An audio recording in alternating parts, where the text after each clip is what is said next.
shield. I am your sword.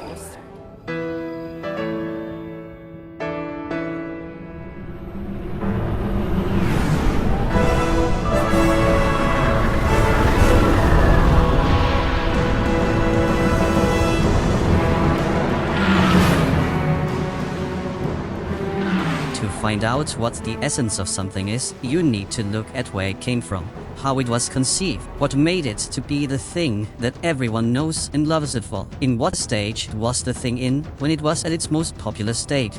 If that thing was Halo, objectively, it was at its most popular stage in and around 2007 to 2010. That is the era where Halo was at the top of the Xbox Live player charts. At that point, Halo, Combat Evolved, Halo 2 and Halo 3 had been released, which is convenient for us who want to know the essence of a thing, since Halo 1, 2 and 3 all still had this essence, each one simply refining the essence more and more, by adding new things and respecting the important core aspects of the previous games. A co-op-enabled story campaign where encounters are dynamic, the level design is vast and full of options, and it allows two friends on a couch to have fun while finishing the fight together. A multiplayer mode that is easy and fun to get into, where everyone starts with the same loadout and tries to dominate the match by taking control of power weapons that spawn on the maps. Easy and intuitive controls designed for controller first. One button to cycle between two carryable weapons, a dedicated button to throw grenades, a dedicated button to punch people with, seamless transitioning between on-foot and vehicle gameplay by using dual-stick controls for both modes of travel. All these last few things might sound like just any other shooter these days, but back when Halo first came out, basically all of this was brand new in the FPS genre. It quickly became an industry standard to have all or most of these things in an FPS, but make no mistake, Halo popularized them all. The same is true for the regenerating health or shields. But speaking of controls, no matter in which direction you move, your speed is always the same, and no matter how you move or jump, you can always use your attack options without any restriction imposed onto you by your movement choices. This means you can fight someone while walking backwards and doing all the tricky jumps there are in the game, all at the same time. Physics are fun and allow for stuff like grenade jumps and funny moments. So far, I only described the first Halo game, although 2 and 3 also follow this core essence of Halo. Halo 2 added dual wielding, vehicle damage, vehicle hijacking, and most importantly, Xbox Live multiplayer onto this core that Halo CE established. Custom game modes with honor-based rules also became popular due to the now growing online community. Seeing how Xbox users embrace the online community, Halo 3 added a myriad of custom game mode options and Forge mode. In combination, these two things allowed the community to create brand new game modes with accompanying map designs. The also new file sharing system then allowed the community to share them with others. Equipment items were added as an additional strategic element. You look for them on the map, then throw them into place with only a single button press, keeping controls as neat and tidy as possible. Now, I want you to notice how, up until now, nothing the new games added changed the core of Halo. All the core elements are still there. Nothing was disturbed, just built upon and improved. Well, improved is arguable. Some found the controls in Halo 2 to feel tighter and more responsive. Others might say the mission design peaked in Halo CE, and others still will tell you Halo 3 is better than the others in all respect. But no matter what, everyone can agree that the core essence of Halo was alive and well. We'll hold this position as long as we can. I need you in that fight, Noble One. Noble One, come in. Noble One, do you This read me? essence, however, was first disturbed when Halo Reach entered the scene. Its brand new addition to the series were the so-called armor abilities, a selection of extra equipment that you had to choose from before you spawn into the game. Suddenly, the core of the franchise did get disturbed. This choice of abilities before spawning meant the core Halo concept of everyone having the same loadout was compromised. It would have been one thing if this was only reserved for some of the more secondary modes, like Invasion and Infection. But the inclusion of this in all core game modes didn't sit well with many Halo fans. It did not help that some of the abilities themselves also went against the core essence of Halo. The armor lock ability meant that you had an offensive and defensive ability that restricted your movement while using it. It also being extremely annoying to fight against didn't help either. The sprint ability meant that while using it, your abilities to attack were limited, which again went against the core essence of Halo. The roll ability had the same issue. Halo Reach divided the fanbase. Many went back to Halo 3 due to this disruption of the core essence and due to how annoying some of the abilities were. Reach did win over many with its vastly improved and expansive Forge mode and custom game mode options. Even many Halo 3 hardcore fans were persuaded by custom modes and the MLG ranked mode that removed the initial armor ability choice and used armor abilities sparsely as on-map pickups. The Halo community was showing cracks, but nothing did prepare them for what was next.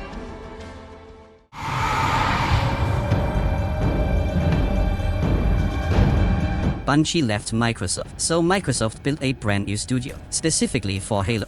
343 Industries. And this new studio couldn't have started their existence in a worse way than this. Halo 4 was a game that felt like the people making it didn't want to make a Halo game. Where Reach put a crack in the equal loadouts, Halo 4 came in with a wrecking ball, entirely destroying the arena shooter essence of equal starts and weapon placed on the map. 343 simply wanted to copy Call of Duty. Suddenly, you had to unlock new weapons, unlock grenade types, unlock abilities, and unlock perks. You then made your own loadouts with these unlocked items, which you spawned into the match with. Call of Duty had killstreaks, so Halo had to have them too. Killstreaks to call down a power weapon, because 343 can seemingly only copy and not innovate. Armor abilities were still there, and sprint was now a main ability. The campaign was more streamlined, meaning the level design was more corridor-like. Enemy encounters were either boring or annoying, quick-time events were added, and the biggest slap in the face of them all, the final boss itself was a quick-time event. Let me repeat this. The final boss was a quick-time event.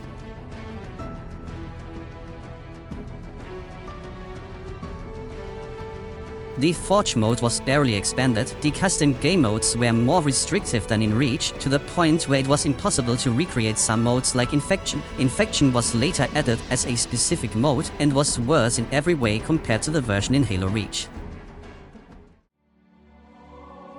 Titanfall. Call of Duty Advanced Warfare.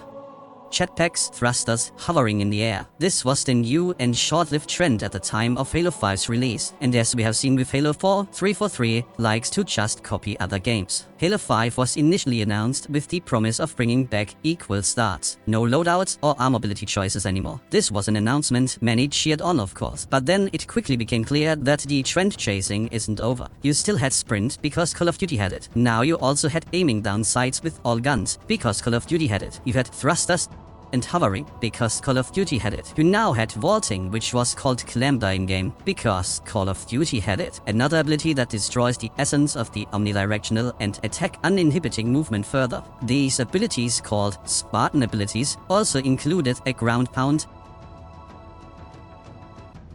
and ramming attack. Esports was a rising trend as well, so esports-specific modes were heavily advertised. Community-driven aspects like file sharing and even pre- and post-game lobbies were gone. 343 basically sucked the fun out of Halo in favor of a sweaty esports focus. The Halo staple of Big Team Battle was not included at launch and was all but replaced by the new pay-to-win Warzone modes, where you could buy the equivalent of loot boxes to unlock cards that you could burn to use more powerful weapons and vehicles. The campaign now had slow walking sequences, weird AI companions, and split screen was removed entirely. At this point in time, the core essence of Halo was almost entirely destroyed, then patched up at parts again, while other parts were destroyed further and further. Currently we are at Halo Infinite. This is the current Halo game as of the recording of this video. Halo Infinite seems like a game that tried to have its take and eat it too. It tried really hard to cater to classic Halo fans, but 343 just could not keep themselves from trying to get that Call of Duty audience. They threw away their ugly art style and went back to a more classic style. And to be fair, Master Chief never looked this good before, and many got their hopes up from that alone. The Spartan abilities were gone as well, as was the hardcore esports focus. But as I said, they didn't want to give up that modern Call of Duty audience either. So what does modern Call of Duty have? Well, it has a sprint bump, it has sliding with slide cancelling, and it has vaulting. And what does Call of Duty not have? Well, exaggerated physics, so grenade jumps were removed to make it more grounded. And Call of Duty also doesn't have friendly fire in most of its modes, so Halo now also couldn't have friendly fire anymore in its normal modes. But hey, in Infinite we got back the equal starts and the old art style.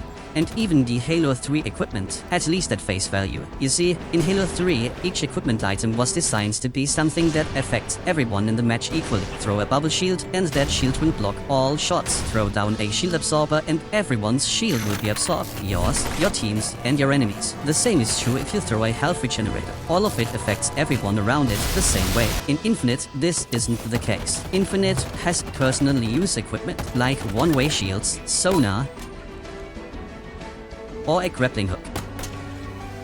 They again failed to get what worked in Halo 3 and why. Because of course they did. Equipment in Infinite works almost more like Halo Reach's armor abilities and less like the original Halo 3 equipment. Especially if we remember that in the MLG ranked modes, those were also on the map pickup, just like Infinite's equipment. In the campaign they went open world, because of course everything needs to be open world now. This led to a very drawn out and mostly boring campaign. The game also launched without co-op of any kind, which was an absolute joke. Imagine Halo without co-op. It's like they are trying to kill the IP on purpose at that point. They promised split-screen co-op, but cancelled that after the game was already out. So this was the first Halo to launch without co-op, and after Halo 5 took away split-screen and 343 promised to never launch without split-screen again, they cancelled the split-screen co-op, only releasing a laggy online co-op mode. Lastly, the game also of course had to go the games as a service route of releasing entirely unfinished and bare bones, to then release drawn-out seasons and FOMO elements like daily quests and weekly unlocks. It launched without Forge, with a completely broken custom game editor, and with the least amount of online playlists of any Halo game to date. Yes, a lower amount than Halo 2. At this point, here and now, the Halo IP is in an absolute disaster state. It lost its identity entirely. 343 and Microsoft refuse to evolve Halo. All they do is copy other games, ruin stuff people love, and remove elements that made Halo feel like Halo. The only way to revive this franchise, in my opinion, is to restore its essence. And this won't happen by rebranding 343 Industries to Halo Studio, or switching to Unreal Engine 5. Some recent Halo Infinite patches seem to try to at least bring some of Halo's essence back. The fun physics were partially restored, and a special mode without sprint was added for the anniversary of Halo 2. But this is not enough. The core game needs to resemble the essence of Halo, not just custom modes or special events, and especially not patches 3 or more years after release. So let's remove everything that compromises the core essence of Halo. Now we are back at the state of where Halo 3 was. Many sprint, vaulting, and in general 343 Industries defenders will now say something along the lines of, "You just want the same game over and over again. You just hate innovation." Which just isn't true. You can innovate without destroying this core essence of Halo, and I will prove it to you. I will keep the verticality of Halo 5 and Infinite's clamber mechanic, and I will not only keep but increase the speed that Sprint added. Well, of course you all know that Sprint didn't actually add any speed to the game. There have been videos about this all over YouTube for a while, but to recap what these videos already pointed out, Sprint slows down gameplay by forcing you to lower your weapon, which keeps you from engaging in combat, by allowing your enemies to sprint away from a fight, leaving you no other choice, then also lowering your weapon and sprint to keep up, and by making map designs elongated and more barren to compensate for sprint. The increased speed is also just a placebo effect. Halo Reach's ranked mode had faster movement speed in all directions than Halo Infinite's sprint speed, which only works moving forward. Halo's traditionally narrow FOV was also a factor that made classic Halo feel slower than it actually is. Increasing it will instantly make it feel way faster, even though you still move at the same speed.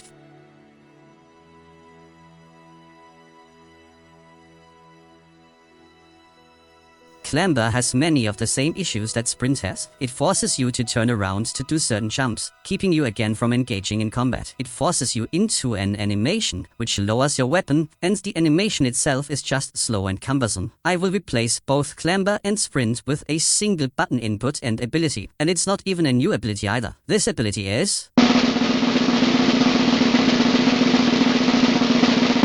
the thrusters. But to stay true to the controller first and simplicity first core essence of Halo's controls, they will work slightly differently. Instead of being their own button like in Halo 5 or Infinite, I will map thrusters to the jump button. This means you will only be able to thrust while being in the air. This not only ensures a simple button layout, but also allows players to react to an enemy's thrusters by delaying the thruster itself through an initial jump, which also makes it harder to just thrust away from combat. Thrusters would also not only allow us to keep sliding in the game by allowing you to do it after thrusting, but also make it omnidirectional and thereby fit the core essence of Halo. Now you might wonder how to replace clamber with these thrusters. To do that, I would add a wall kick ability that is tied to the thrusters. Jump and press jump again, you do a simple thrust towards any direction. But jump and then hold down jump while thrusting against a wall or vertical part of the environment, and you will do a wall kick. This wall kick will then allow you to get up the wall you kicked off of, just like clamber would, but without an animation that locks you into a certain view direction and lowers your weapon. But not only that, by keeping the core essence of uninhibited omnidirectional movement, we can also allow the player to kick off of a wall and then get up onto a platform that is opposite of it. Or we can allow players to kick off of a wall and jump over an enemy. It's just a wall kick. Anything afterwards is up to you and your imagination. See how easy that was? I'm not violating any elements of Halo's essence. And yet, I made Halo faster than ever, more vertical than ever, and more dynamic than ever. And I did all of it by adding essentially a single gameplay element, while removing all the ones that violated Halo's core essence. No more one movement direction being faster than others, no more movement that lowers your weapon or locks you into an animation. Just speed, freedom, and simplicity. Just Halo. So if anyone from 343, Halo Studios is watching and wants a free of charge pitch for Halo 7, take note, because this is the ideal Halo game. Mission-based campaign with at least 2 players split-screen co-op. Missions should be straightforward, but allow lots of player expressions through a fun and varied sandbox of weapons, vehicles, paths to take, and strategies to use. No Ubisoft open world nonsense. Community and fun-focused multiplayer with file sharing, expansive custom mode options, and Forge mode, all on day one. This is important. No more unfinished husks of releases. Let the competitive scene make and manage their own modes, and you focus on the casual playstyle first. All core modes on day one. This means big team battle, Slayer, Free for All, Infection, SWAT, Oddball. Basically, if Halo Reach had it, it better be there day one. No free-to-play live service crap. Release a finished game that feels like a complete package, in which people gladly pay full price for. Let the community keep the game alive through the custom game browser and their map and mode creations. Feature these modes and maps each week or month in official playlists. Perfect hip-fire accuracy. No aiming down sights unless the gun is intended to be a scoped one. No sprint and clamber. Generally, nothing that lowers your weapon or makes movements prioritize a specific direction. Instead, implement my thruster idea. Thrusting to dodge, the ability to slide after a thrust, and the ability to wall kick after thrusting against a wall. Equipment pickups that have the same effect on everyone in the match, just like Halo 3 did. Equal starts with the same loadouts is a no-brainer, but I'll mention it just to be 100% clear. Friendly fire in all core modes. Also, player collision in all core modes. The physics should be fun. This means grenade jumps are a must. A good balance between fun physics and responsive controls. Let's see, what else? Oh yeah, no quick time events. Stop it. And with that, I just laid out my perfect Halo 7 concept. I wonder how many of you will agree with this. But I think my idea with thrusters is indeed faster and more elegant than sprinting and vaulting, which are both just cumbersome, annoying, and slow down the gameplay even though they make it feel faster, which is a pure placebo effect. But either way, I will shut down my brain gym now. Until next time, bye.